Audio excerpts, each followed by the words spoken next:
Aujourd'hui, on va parler d'un classique, un film qui a changé le cinéma, les discussions philosophiques de comptoir et le code vestimentaire de tout geek qui se respecte.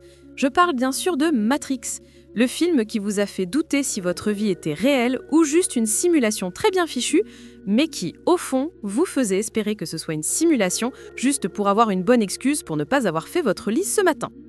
On dit que le film a un rythme implacable et une tension croissante. Alors là, avec tout le respect que je vous dois, je ne suis pas d'accord. Le rythme est implacable jusqu'à ce que Morpheus s'installe dans un fauteuil en cuir pour nous livrer un cours magistral d'1 heure sur la nature de la réalité.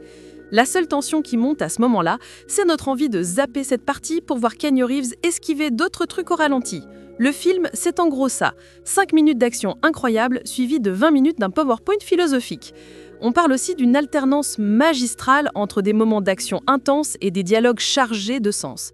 Magistral, c'est un mot un peu fort, non ?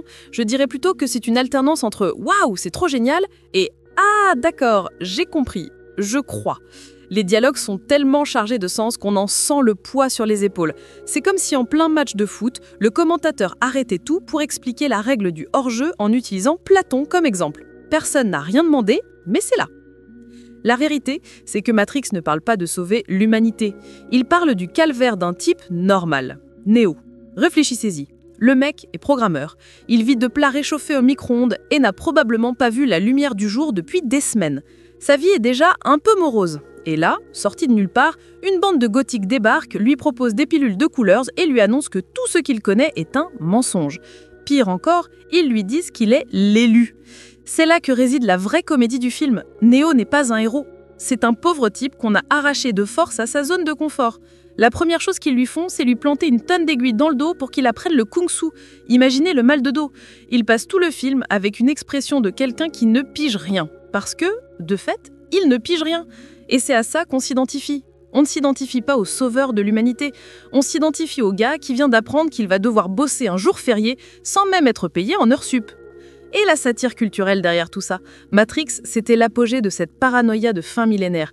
La peur du bug de l'an 2000, l'internet bas débit et ses bruits bizarres, tout le monde qui pensait que les ordinateurs allaient dominer le monde. Le film n'a fait que prendre cette peur et lui a collé des lunettes noires et un long manteau en cuir.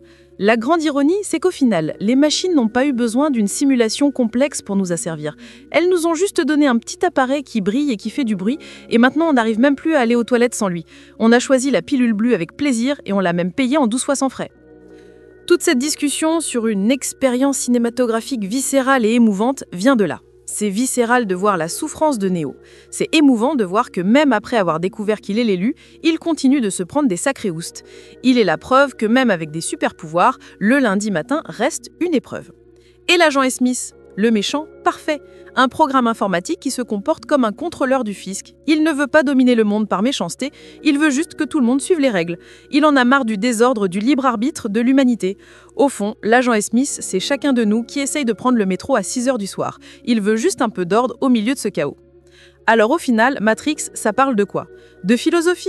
D'action ? Non. Ça parle d'un type qui voulait juste être tranquille dans son open space et qui s'est retrouvé embarqué dans une histoire qui n'était pas la sienne.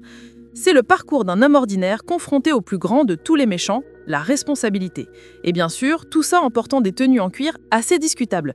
Bref, voilà mon point de vue. Si vous êtes d'accord, pas d'accord, ou si vous voulez juste me dire que j'ai ruiné votre film préféré, laissez un commentaire.